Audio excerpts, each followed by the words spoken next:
Bismillahirrahmanirrahim. Alhamdulillahirabbil alamin.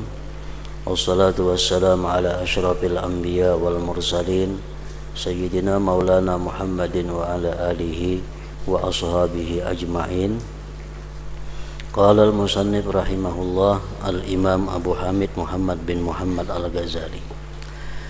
Kitabun niyyati wal ikhlas. Bismillahirrahmanirrahim.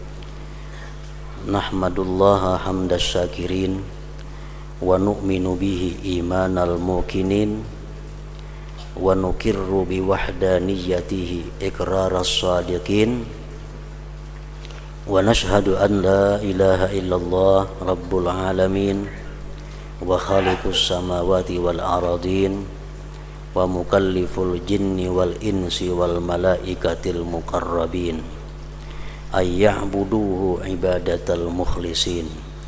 Wa qala ta'ala wa ma umiru illa liya'budullaha mukhlisina lahuddin fama lillah illa ad-dinul khalisul matin fa innahu aghnal aghniya an syarikatil musyarikin wassalatu ala nabiyhi Muhammadin sayyidil mursalin wa ala jami'in nabiyyin wa ala alihi wa ashabihi at-tayyibin at-tahirin. Amma ba'd.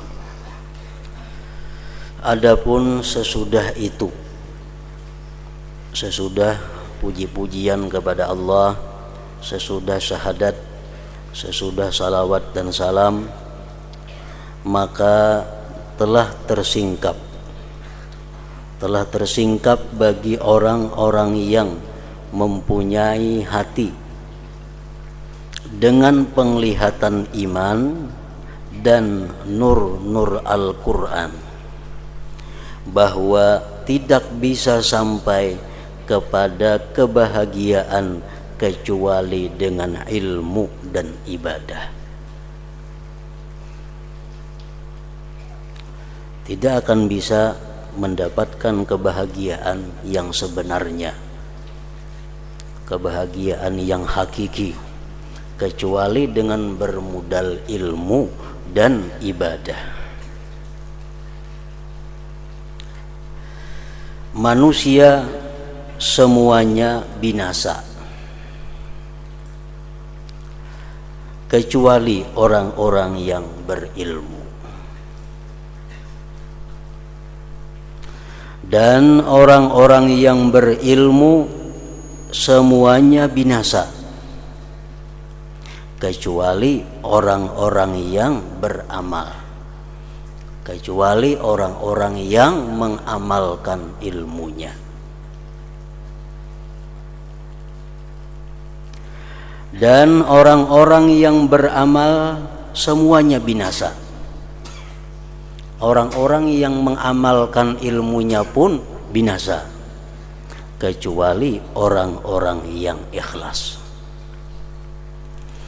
Dan orang yang ikhlas itu berada dalam khatar yang besar, dalam bahaya yang besar.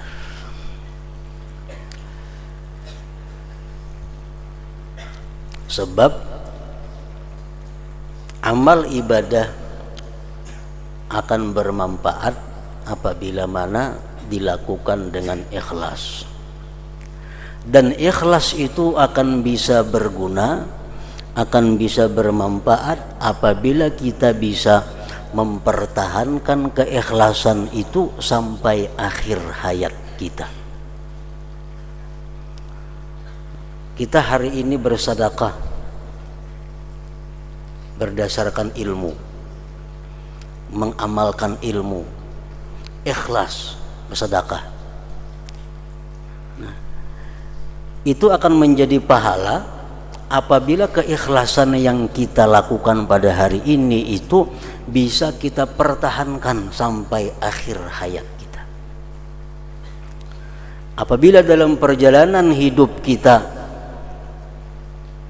keikhlasan itu rusak, maka di akhirat tentu kita akan mendapat balasan di sisi Allah Subhanahu wa ta'ala. Makanya hadis-hadis Rasulullah mengatakan, man jaa bil hasanati, barang siapa yang datang nantinya menghadap Allah dengan membawa amal kebajikan. Nah, berarti apa? Berarti amal kebajikan yang dilakukan itu bisa dipertahankan sampai kita mati. Banyak orang yang beribadah, banyak orang yang beramal baik, namun binasa di tengah jalan. Nah, ada beberapa sebab yang sudah kita baca, kita ketahui dalam kitab-kitab yang dahulu, sebab-sebab yang menggugurkan amal. Antara lain seperti nadam, penyesalan. Penyesalan itu menggugurkan satu ibadah. Kemudian kita bersedekah 10 tahun yang lalu, padahal ikhlas sedekah kita. Sekarang kita baru sadar, dahulu aku memberiakan itu bersedekah, jakawah ini larang bener itu harganya. Asal menyesal di hati ini menyedekahkan itu bahari. Nah, itu menggugurkan pahala 10 tahun yang lalu yang kita sedekahkan, walaupun itu ikhlas. Makanya tadi orang yang ikhlas itu pun berada di dalam khatar yang besar, dalam bahaya yang besar.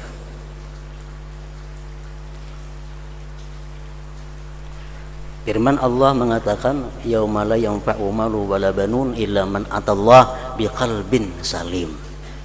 Hari kiamat itu tidak berguna harta, tidak berguna anak, kecuali orang yang datang menghadap Allah biqalbin salim, dengan hati yang selamat. Nah, artinya apa? Amal ibadah yang dilakukan itu akan berguna apabila sampai kita mati bisa menghadap Allah membawa dengan amal ibadah itu.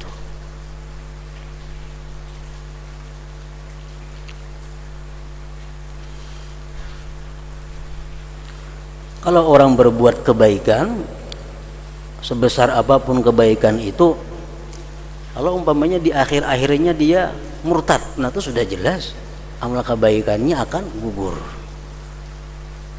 Tapi banyak hal yang menggugurkan amal dan perbuatan itu.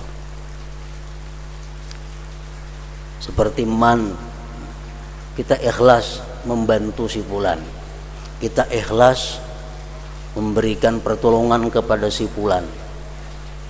20 tahun berikutnya lalu kita kita menyebut-nyebut, dahulu tahu lah ikam 20 tahun yang lalu tuh si fulan itu kada napa-napanya, aku nang membantuinya, aku nang modaliinya, jangan tidak ada jadi napa-napa.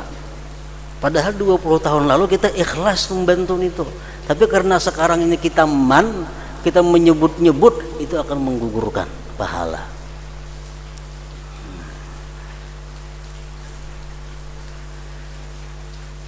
Nah, jadi orang yang ikhlas itu pun berada dalam khatar bahaya yang besar.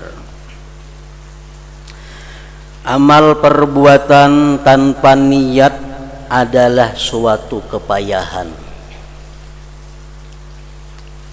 Amal perbuatan tanpa niat adalah suatu kepayahan. Kita bersedekah tapi kada ada niatnya, sia-sia. Sembahyang 1000 rakaat cuma kada berniat, kada ada pahalanya. Amal perbuatan tanpa niat adalah suatu kepayahan.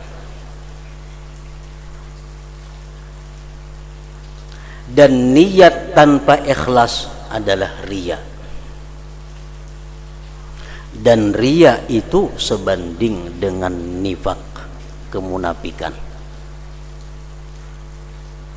Dan riya bersama maksiat adalah sama.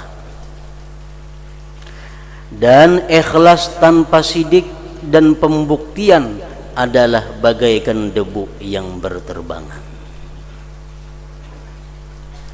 Keikhlasan tapi tanpa kejujuran, tanpa pembuktian, itu adalah sia-sia. Umpamanya dalam hati kita berniat dengan ikhlas, andai kata aku mendapat rezeki dari Allah 1 juta rupiah, akan kuberikan 50%. Nah, niat bulat di dalam hati dan karena Allah, itu ditulis sebagai pahala. Tapi setelah kita dapat duit 1 juta rupiah, itu diperlukan sidik pembuktian. Apabila dapat duit 1 juta tapi kada dibuktikan niat yang telah lalu itu, maka niat yang telah lalu itu adalah seperti debu yang berterbangan, kada ada manfaatnya artinya. Dan ikhlas tanpa sidik dan pembuktian adalah bagaikan debu yang berterbangan. Allah Ta'ala berfirman tentang setiap amal perbuatan yang bercampur lagi disenangi dengan kehendak selain Allah. Wa qadimna ila ma 'amilu min 'amalin faja'alnahu haba'an mantsura. Artinya, dan kami hadapi segala amal yang mereka kerjakan, lalu kami jadikan amal itu bagaikan debu yang berterbangan. Amal ibadah dijadikan Allah seperti debu yang berterbangan karena niatnya itu tidak murni karena Allah Subhanahu wa ta'ala. Mudah-mudahan saya mengetahui, ujar Imam Ghazali, bagaimana orang yang tidak mengetahui hakikat niat itu membetulkan niatnya. Orang nang kada tahu niat tu sabujurannya macam apa, kada tahu kayak apa hendak membujurakan niatnya. Makanya belajar kitab ini hukumnya adalah fardu ain bagi setiap orang muslim dan muslimah. Belajar kitab yang kita baca ini hukumnya fardu ain bagi tiap-tiap muslim dan muslimah.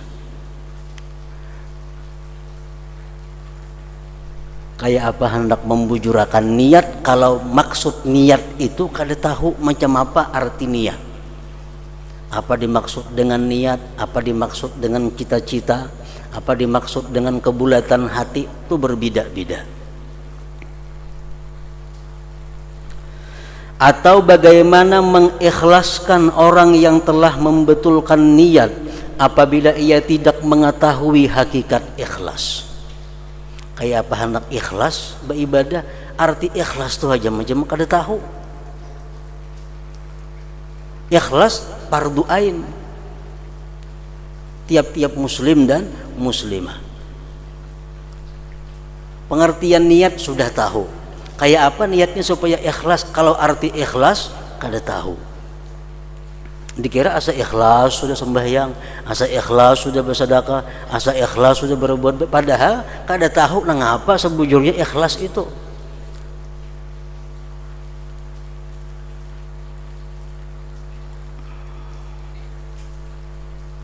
Atau bagaimana orang yang ikhlas menuntut dirinya dengan sidik apabila ia tidak mengetahui arti sidik itu dengan sebenarnya.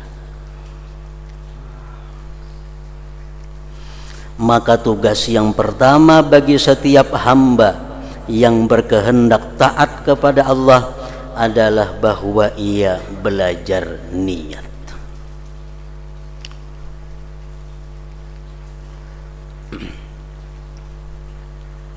Kebanyakan kita mengartikan niat sembahyang umpamanya. Dikira niat sembahyang tuh yang waktu Allahu Akbar itu dalam hati saja kok sembahyang fardu zuhur 4 rakaat mengikut imam. Dikira itu niat, padahal itu bukan niat. Makanya panjang Allah berapa panjangnya. Kenapa? Membaca dalam hati saja kok sembahyang fardu zuhur 4 rakaat menghadap kiblat mengikut imam tunai karena Allah Ta'ala. Nah dikira itu niat, padahal itu bukan niat. Bukan niat itu. Maka tugas yang pertama bagi setiap hamba yang berkehendak taat kepada Allah adalah bahwa ia belajar niat. Pertama-tama agar berhasil pengertian itu. Kemudian ia membetulkannya dengan perbuatan setelah memahami hakikat sidik dan ikhlas. Yang keduanya menjadi perantara hamba kepada keselamatan dan kemurnian. Dan kami menyebutkan makna-makna sidik dan ikhlas dalam 3 bab. Bab yang pertama tentang hakikat niat dan maknanya.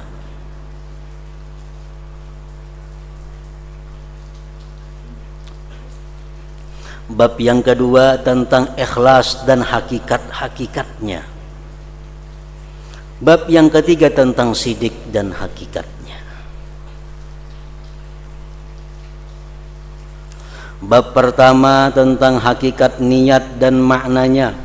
Dan di dalam bab ini penjelasan keutamaan niat, penjelasan hakikat niat, penjelasan bahwa niat itu lebih baik daripada amal perbuatan. Niat bersedekah lebih baik daripada bersedekah itu sendiri. Penjelasan mengutamakan amal perbuatan yang berkaitan dengan nafsu dan penjelasan keluarnya niat daripada ikhtiar. Penjelasan tentang keutamaan niat, Allah Ta'ala berfirman wala tatrudil ladzina yad'una rabbahum bil ghadati wal 'ashyi yuriduna wajhah.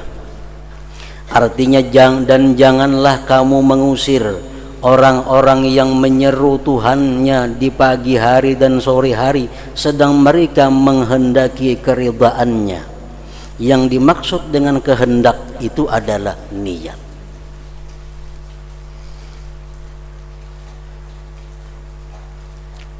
Waktu di Mekah Rasulullah Sallallahu Alaihi Wasallam beliau duduk di satu tempat dikelilingi oleh sahabat-sahabat beliau, yang mana sahabat-sahabat beliau pada awal-awal Islam itu adalah kebanyakan para fakir miskin dan hamba sahaya.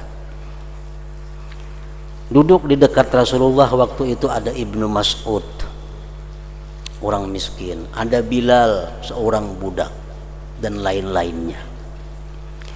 Datang orang Quraisy, tokoh-tokoh Quraisy. Begitu datang kepada Rasulullah, melihat di sekeliling Nabi ada orang-orang rendah, ada orang-orang hina, mereka mundur. Nah, lalu mereka berpesan kepada Nabi, wahai, katakan kepada Nabi Muhammad, kami mau mendekati Muhammad asalkan dia mengusir orang-orang rendahan itu. Kami kada akan bergabung dengan bubuhan itu. Nah, Nabi kita sudah merencanakan itu demi untuk berislamnya tokoh-tokoh Quraisy ini. Nah, Nabi mau mengalahkan orang-orang fakir miskin ini, disuruh ke pinggir, tokoh Quraisy ini di hadapan Nabi dengan harapan beliau supaya mau masuk Islam. Tapi Allah kada mau. Ujar Tuhan, wala tatrudil ladzina yad'una rabbahum. Dan janganlah kamu mengusir orang-orang yang beribadah kepada Tuhan pagi dan petang semata-mata menghendaki Allah Subhanahu wa ta'ala. Dan Rasulullah sallallahu alaihi wasallam bersabda, innamal a'malu binniyat wa likulli imri'in ma nawa faman kanat hijratuhu ila Allah wa rasulih fa hijratuhu ila Allah wa rasulih wa man kanat hijratuhu ila dunya yusibuha aw imra'ati yankihuha fahijratuhu ila ma hajara ilaihi. Artinya hanya saja amal perbuatan itu dengan niat, dan setiap orang itu mendapat apa yang ia niatkan. Kalau niatnya karena Allah, dia berhak mengambil balasan di sisi Allah. Kalau dia niatnya untuk mendapatkan surga, dia akan dapat surga. Niatnya akan mendapatkan keridaan Allah, dia dapat keridaan Allah. Maka barang siapa hijrahnya kepada Allah dan Rasulnya, maka hijrahnya itu kepada Allah dan Rasulnya. Barang siapa yang meninggalkan kota Mekah ke Madinah semata-mata menjunjung perintah Allah dan Rasul, maka dia akan dapat pahala keridaan daripada Allah dan Rasul. Dan barang siapa hijrahnya kepada dunia yang ingin diperolehnya atau perempuan yang akan dikawininya, maka hijrahnya itu kepada apa yang ia hijrah kepadanya. Nah, jadi di zaman Nabi itu macam-macam orang yang hijrah ke Madinah itu. Ada yang hijrah ke Madinah karena mengikut Nabi. Ada yang hijrah ke Madinah karena kongsian usaha hijrah ke Madinah.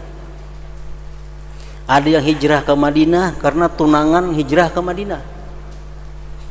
Nah, jadi kata Rasulullah, siapa yang hijrah karena dunia, karena usaha, dia akan dapat usahanya. Siapa yang hijrah karena perempuan, dia akan dapat perempuannya. Siapa hijrah kepada Allah dan Rasul, dia akan mendapatkan Allah dan Rasulnya. Dan Rasulullah sallallahu alaihi wasallam bersabda, "Aktsaru syuhada ummati ashabul parsi wa rubba katilin bainas saffaini Allahu a'lam biniyyatihi." Artinya, kebanyakan orang-orang yang mati syahid di antara umatku adalah orang-orang mati di atas alas tidur.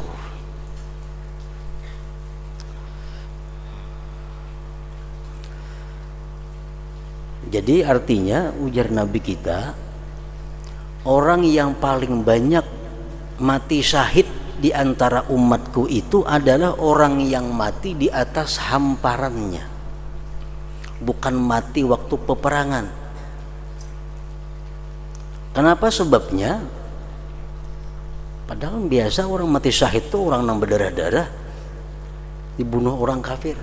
Tapi Nabi kita mengatakan bahwa orang yang mati syahid yang terbanyak di antara umatku adalah justru dia mati di atas tilam. Nah, kenapa demikian? Karena dia punya niat yang kuat.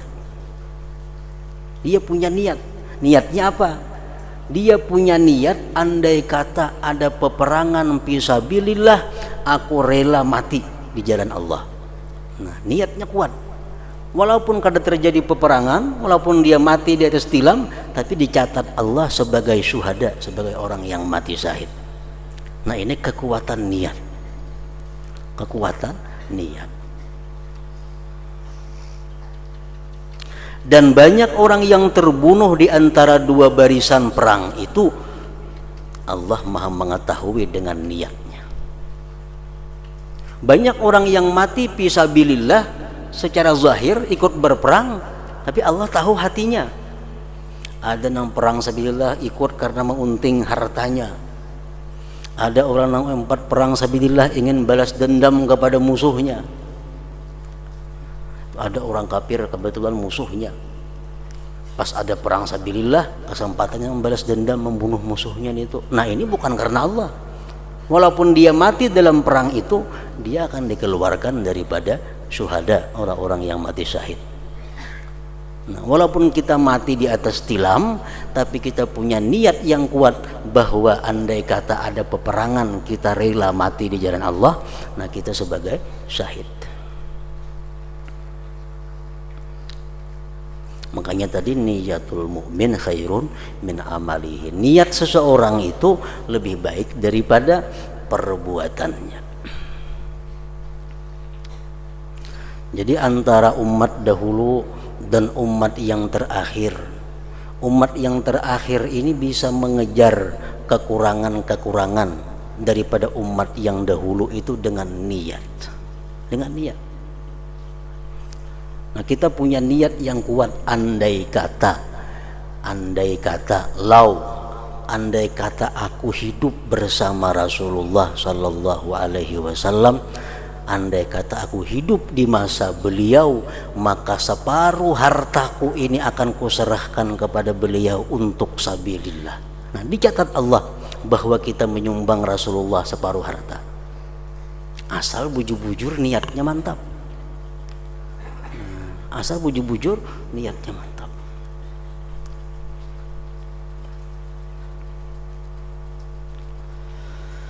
Allah Ta'ala berfirman, "Iyurida islahi yuwaffiqillah bainahuma." Artinya jika kedua hakim, jika kedua hakam itu bermaksud mengadakan perbaikan, niscaya Allah memberi taufik kepada keduanya. Maka Allah menjadikan niat sebab memperoleh taufik.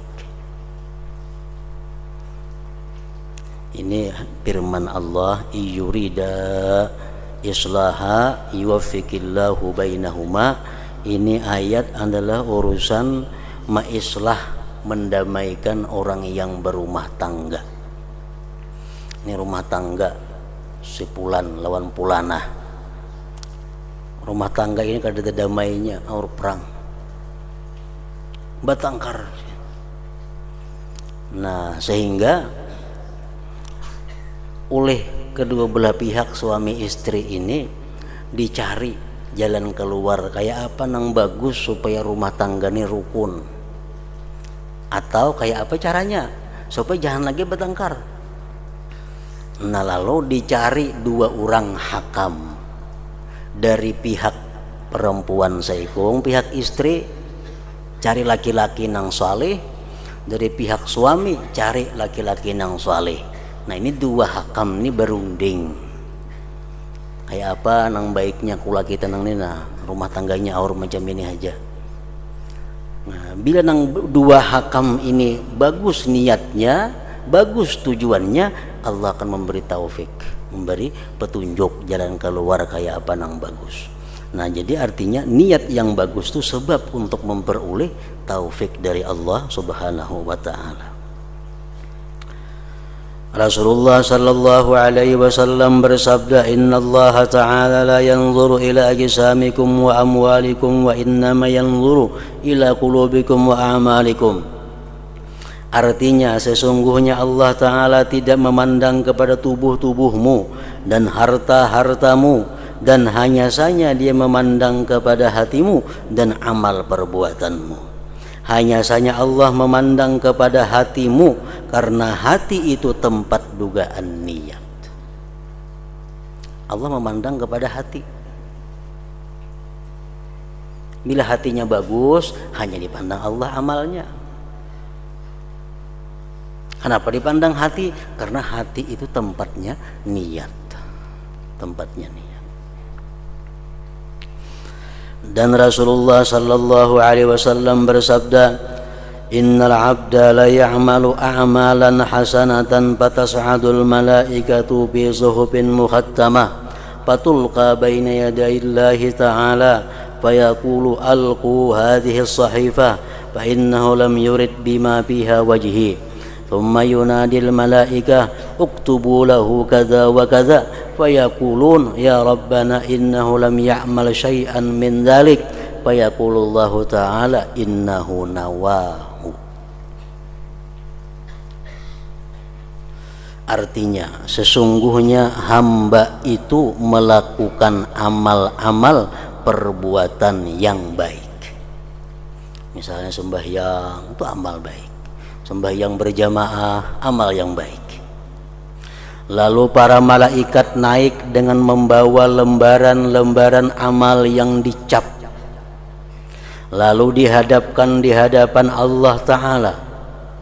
Nah, ini catatan amal si fulan, ya Allah, dia sembahyang zuhur berjamaah dia sembahyang asar berjamaah.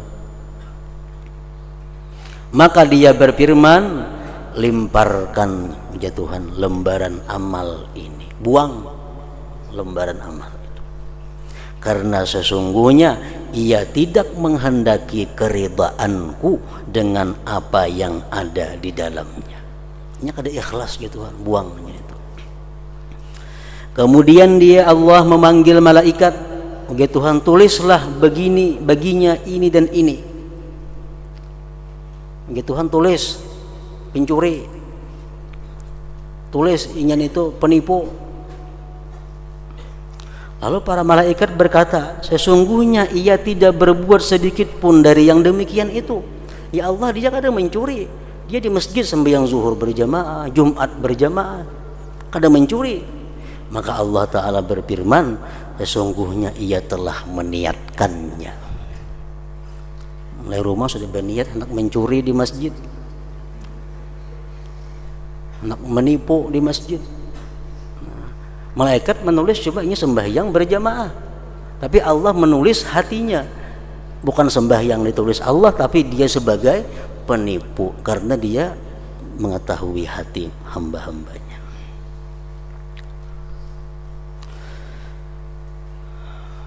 Sungguhnya ia tidak berbuat sedikit pun dari yang demikian itu. Maka Allah Ta'ala berfirman, sesungguhnya ia telah meniatkannya. Rasulullah sallallahu alaihi wasallam bersabda, "An-nasu arba'atun, rajulun atahu Allah azza wa jalla ilman wa mala, fa huwa ya'malu bi ilmihi wa ma bi malihi, fa yaqulu rajulun law atani Allah ta'ala mithla ma atahu la 'amiltu kama ya'mal, fa huma bil ajri sawa. Wa rajulun atahu Allah ta'ala malan wa lam yu'tihi ilma, fa huwa yatakhabbatu bi jahlihi fi malihi, fayaqulu rajulun law atani Allahu mithla ma atahu amiltu kama ya'malu fahuma fil wizri sawa."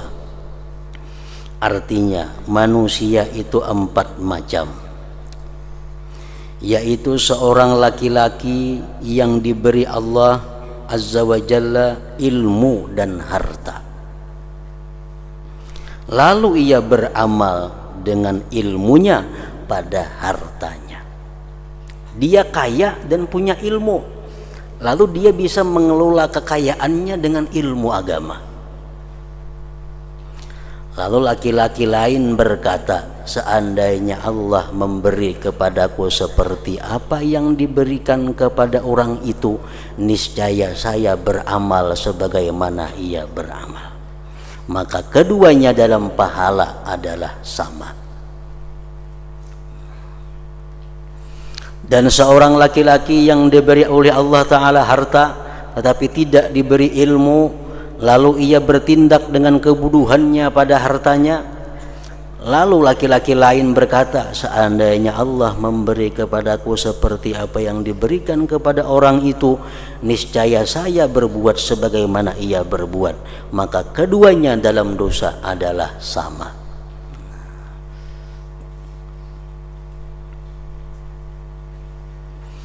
Apakah kamu tidak melihat bagaimana laki-laki itu bersekutu dengan orang itu dengan sebab niat? Dengan sebab niat sama dapat pahala, dengan sebab niat sama mendapat dosa.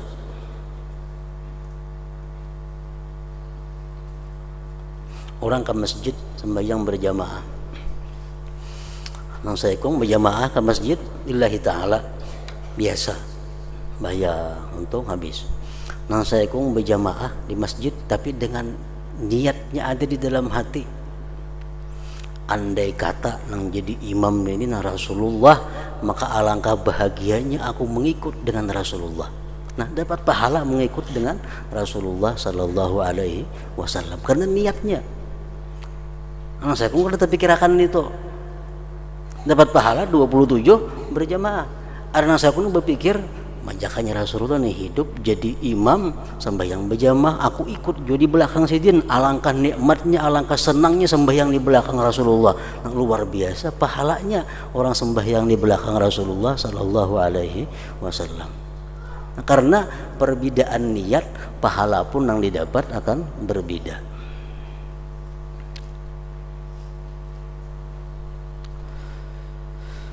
Begitu pula hadis Anas bin Malik bahwa ketika Rasulullah sallallahu alaihi wasallam berangkat pada perang Tabuk, maka beliau bersabda, Inna bil madinati aqwaman ma qata'na wadiyan wala wati'na mauti'an yaghizul kuffara wala anfaqna nafaqatan wala asabatna makhmasa illa syarikuna fi dzalik wa hum bil madinah. Qalu wa kaifa dzalik ya Rasulullah wa laysu ma'ana qala habasahumul uzru fasyariku bi husnin niyyat.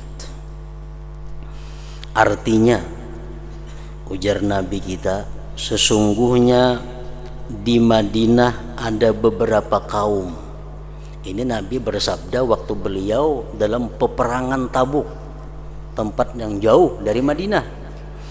Ujar Nabi, di Madinah itu ada beberapa kaum di mana kita tidak menyeberangi suatu lembah dan kita tidak berjalan dengan suatu perjalanan yang dapat memarahkan orang-orang kafir, dan kita tidak mengeluarkan perbelanjaan, dan kita tidak tertimpa kelaparan, melainkan mereka bersekutu dengan kita pada yang demikian itu. Nabi di Madinah ada orang-orang saudara-saudara kita yang dapat pahala seperti kita, padahal mereka kada umpat menyeberang lembah, kada umpat berjalan, kada umpat susah payah, tapi pahala mereka tinggal di Madinah sama dengan pahala kita perang Tabuk ini.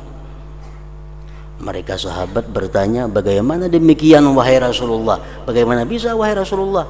Kita lapah berperang di Madinah dapat pahala lah, sedang mereka tidak bersama kita. Rasulullah SAW bersabda, mereka ditahan oleh uzur. Mereka uzur. Andai kata kada ada uzur, mereka pasti umpat.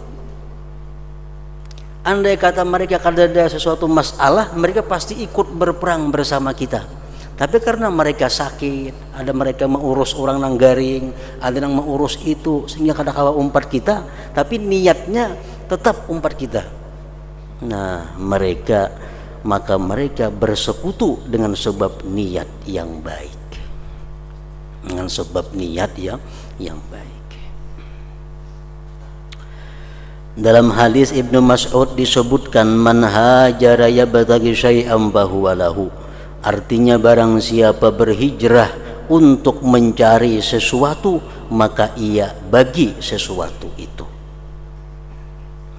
Lalu seseorang laki-laki berhijrah, kemudian ia mengawini seorang perempuan dari kami, maka ia disebut muhajir Ummi Qais. Laki-laki ini hijrah ke Madinah karena tunangannya Ummi Qais hijrah ke Madinah. Hendak ada umpat hijrah, tia tunangan hijrah, umpat juga ke Madinah hijrah. Sampai di Madinah kawin lawan tunangan. Jadi pada akan orang inyan itu menghijrahi Ummi Qais ngarannya. Bukan hijrah ke Madinah, kada hijrah kepada Ummi Qais. Begitu pula dalam hadis bahwa seorang laki-laki terbunuh fisabilillah dan ia dipanggil qatilul himar, orang yang terbunuh karena keledai, karena ia memerangi laki-laki lain untuk mengambil harta salapnya dan keledainya. Orang yang dibunuh di jalan keledai ngarannya. Lalu ia terbunuh atas demikian, maka ia disandarkan kepada niat. Dalam hadis Ubadah dari Rasulullah sallallahu alaihi wasallam bersabda, man ghaza wa huwa la yanwi illa iqala falahu manawa. Artinya, barang siapa berperang sedang ia tidak berniat kecuali tali pengikat, maka ia memperoleh apa yang diniatkan. Nah, dalam perang itu ada harta yang disebut ghanimah, ada harta yang disebut ngarannya salab. Salab itu adalah harta yang ada di tubuh orang kafir.